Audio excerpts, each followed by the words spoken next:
నమస్తే, నేను మీ కుప్ప పద్మిని. ఇన్నాళ్ళు మీ సపోర్ట్ ని నాకు అందిస్తూ, మీ ప్రేమని నాకు అందిస్తున్న ప్రతి ఒక్కరికి కృతజ్ఞతలు.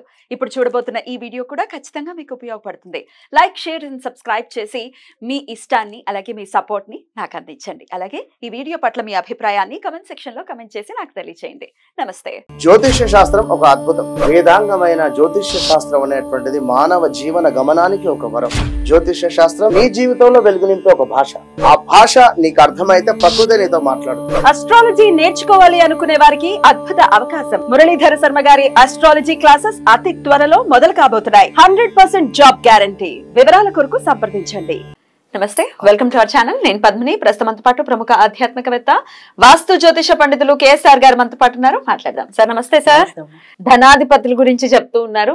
మరి అన్ని రాశుల గురించి మాట్లాడేసుకున్నాం మనం. ఇక మీన రాశి లేదా మీన లగ్నం, మరి వీరికి ఎవరు డబ్బులు ఇస్తారు అంటే ఏ గ్రహం డబ్బులు ఇచ్చేటటువంటి పరిస్థితి ఉంటుంది అకార్డింగ్ టు అస్ట్రాలజీ. ఒకవేళ ఆ గ్రహం కనుక మనకి సపోర్ట్ చేయకపోతే ఎట్లాంటి రెమెడీస్ చేసుకోవచ్చు అనేది ఒకసారి చెప్తారండి? తప్పకుండా. సో మన ఇక్కడ ఇది మీనరాశి. సో మీనరాశికి అధిపతి గురుడు అనుకోండి. సో వీళ్ళకి మేషరాశి ధనాధిపతి, అంటే రెండో ఇంటి వాడు ఎప్పుడు కూడా ధనాధిపతి అవుతాడు. అంటే ఈయనకి కుజుడు ధనాధిపతి అవుతున్నాడు. అయితే ఇక్కడ మీనరాశి వారికి వచ్చేప్పటికి ఏంటంటే సాధారణంగా ధనం అనేది ఏదో విధంగా ఎప్పుడు కూడా లభిస్తుంది. ఎందుకంటే ఈ కుజుడికి ఈయనకి మిత్రత్వం ఉంది కాబట్టి ఖచ్చితంగా డబ్బు లేదు అనుకునే టైంకి ఏదో విధంగా పుట్టే సామర్థ్యం అయితే కనుక మీనరాశి వాళ్ళకి ఉంటుంది. తర్వాత రెండోది వచ్చేప్పటికి ఏంటంటే ఇక్కడ వీళ్ళకి వచ్చే ఇబ్బంది ఏంటి అంటే కనుక సాధారణంగా మీనరాశి వాళ్ళు దేంట్లో ఉన్నా కూడా అది కొద్దిగా ఎస్టీమ్ లెవెల్ ఉంటుంది. అంటే నాకు దానం చేసే గుణం ఉందనుకోండి, దాంట్లో ఎస్టీమ్కి వెళ్ళిపోతాను. మందు కొట్టే గుణం ఉందనుకోండి, దాన్ని వ్యసనంగా మార్చుకుంటాను. సో అంటే ఏదైనా కూడా ఒకటి అది మంచి అయినా చెడైనా వీళ్ళకి ఒక బలహీనత అనేది ఏర్పడిందంటే దాంట్లో వాళ్ళు పరమోక్ష అవుతారు. సో తద్వారా ధనాన్ని నిలకడగా ఉంచుకోలేకపోవటం అనేది అయితే ఉంటుంది. ధనం అయితే రావటం ఎంత ఈజీనో పోవటం కూడా సాధారణంగా ఎక్కువ శాతం అయితే కనుక మీనరాశి వారికి అలాగే ఉండటం అనేది అయితే ఉంటుంది. ఇంకా తర్వాత కాకపోతే మరి ఈ కుజుడు కనుక ఎక్కడ వీళ్ళకి ఎంతవరకు మేలు చేస్తాడు అంటే కనుక ఇక్కడ కుజుడు రెండో ఇంట్లో ఉంటే కేవలం కృత్తికా నక్షత్రంలో ఉంటేనే మేలు జరుగుతుంది. ఎందుకంటే కృత్తిక అనేది ఇక్కడ ఆరో ఇంటికి రవికి సంబంధించిన ఇల్లు కాబట్టి గవర్నమెంట్ జాబులు కానీ లేదా ప్రైవేట్ రంగంలో అయినా సరే పెద్ద పెద్ద పొజిషన్లో ఉండడానికి కానీ ఆస్కారం ఎక్కువ ఉంటుంది. కనుక ఇక్కడ ఉంటే కనుక కృత్తికా నక్షత్రంలో గురుడు ఉన్నప్పుడు మాత్రమే ఎక్కువ అదే కుజుడు ఉంటే మేలు ఎక్కువ జరుగుతుంది. తర్వాత రెండోది ఇక్కడ మూడో ఇల్లు. సో మూడో ఇంట్లో ఇక్కడ వృషభంలో మాత్రం కుజుడికి మంచి ప్లేస్ కాదు. సాధారణంగా ఎక్కువ శాతం ఇందాక చెప్పిన ఈ వ్యసనాలు ఇంకొద్దిగా ఎక్కువ ఉంటాయి. సో అందుకని ఇది కూడా మంచి ప్లేస్ కాదు. తర్వాత నాలుగు వృద్ధి స్థానం అయినప్పటికీ మంచి కాదు. అయితే ఇక్కడ కూడా కేవలం మనకు ఒక కృత్తిగా నక్షత్రం ఒకటే ఉంటుంది, పర్వాలేదు అందులో ఉంటాయి. సో ఈ తర్వాత వచ్చేప్పటికి ఇక్కడ మిథునంలో అయితే కనుక ఉండకూడదు. సో మిథునంలో ఉంటే కనుక తప్పకుండా ఈ ఇల్లులు ఇవన్నీ అంటే ఏమంటాం కబ్జాలు అయిపోయి బాధపడుతూ ఉంటారు కదా వాళ్ళ యొక్క భూములు స్థలాలు.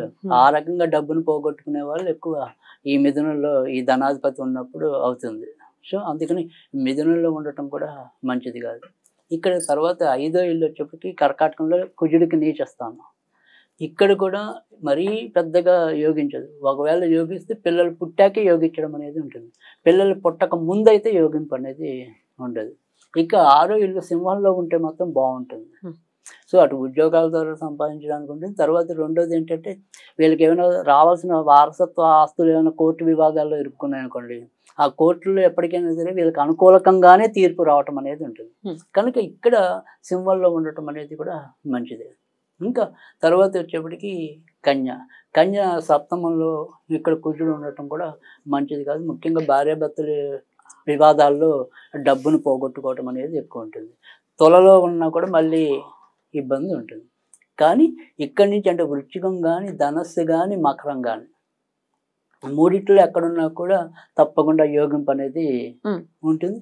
వారికి ఆ రకంగా సంపాదన మంచిగానే ఉండటం అనేది ఉంటుంది. సో కనుక అసలు మనకి పనికిరాని స్థానాలు ఏవైనా ఉంటే అది కొంతవరకు వృషభం, మిథునం, తర్వాత కన్య, తుల ఇవి ఈ 4 తర్వాత వచ్చేప్పటికి వ్యయాధిపతి కాబట్టి కుంభంలో ఉండకూడదు. కుంభంలో ఉండకూడదు. సో 5 రాసులు అయితే కనుక పెద్ద మంచి ఫలితాలు ఉండవు.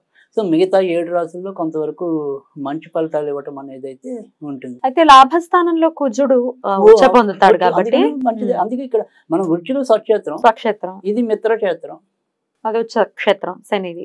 సో అది కనుక ఇక్కడ వచ్చేసేస్తాం. అందుకని ఈ 3 రాశుల్లో ఎక్కడున్నా వృశ్చికం కానీ, ధనుస్సు కానీ, మకరం కానీ, మేన రాశి వాళ్ళకైతే మంచిదే.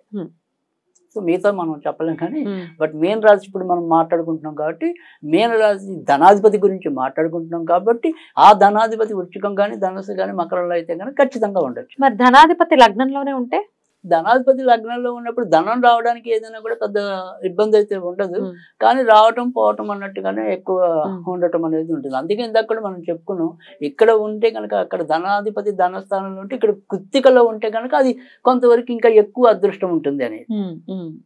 సో మిగతా నక్షత్రాల్లో ఉన్నప్పుడు ఇందాక చెప్పినట్టు కొంతవరకు రావటం పోవటం. సో మొదట మనం ఫండమెంటల్ రూల్ ఏం చెప్పాము అంటే కనుక ఈ మీనరాశి వారికి కుజుడు ఎప్పుడు కూడా మిత్రుడే అయ్యాడు కాబట్టి లేదు అనుకునే టైంకి అప్పైనా సప్పైనా ముందైతే పని అయిపోతుంది. సో అంతవరకు ధైర్యంగా అయితే మాత్రం వీళ్ళు ఉండొచ్చు.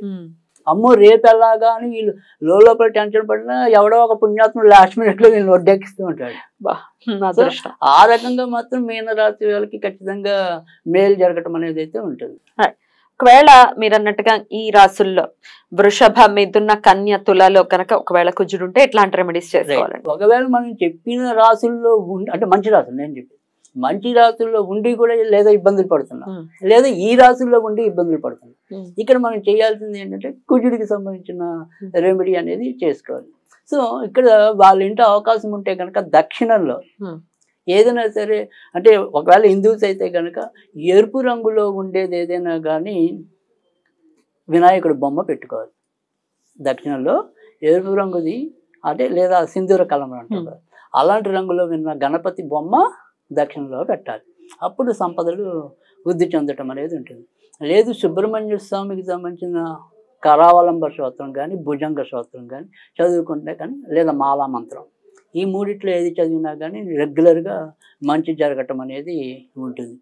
ఒకవేళ అన్య మతస్థులు ఎవరైనా సరే వారి వారి యొక్క ముఖ్యంగా మంగళవారం, గురువారం, సోమవారం వారు వాడే మొబైల్ ఫోన్లో సాధ్యమైనంత వరకు కూడా రెడ్ బ్లాక్ డాప్ ఉండేలాగా వాల్ పేపర్లు పెట్టుకున్నా కూడా ఖచ్చితంగా మంచి ఉంటుంది. బ్యూటిఫుల్ అండి. డెఫినెట్ గా కుజ భగవానుడు ఇచ్చేటటువంటి పరిస్థితి ఉంటుంది డబ్బులు అన్నప్పుడు డెఫినెట్ గా ఆయనకు సంబంధించినటువంటి రెమెడీస్ చేసుకుంటే కనుక, ఒకవేళ ఇవ్వట్లేదు వీక్ గా ఉంది అని అనుకుంటే కనుక మీరు చెప్పినటువంటి రెమెడీస్ ని చేసుకుంటూ మీనరాశి వారికి ధనాధిపతి కుజుడవుతున్నారు, ఆయన అనుగ్రహాన్ని పరిపూర్ణంగా ఉండాలి అని మనస్ఫూర్తిగా కోరుకుంటూ మొత్తం చాలా సవివరంగా తెలియజేశారు. 12 రాశుల గురించి కూడా మాట్లాడేసుకోవడం జరిగింది. చాలా అద్భుతంగా తెలియజేసినందుకు మీకు కృతజ్ఞతలు తెలియజేస్తూ నమస్కారం అండి.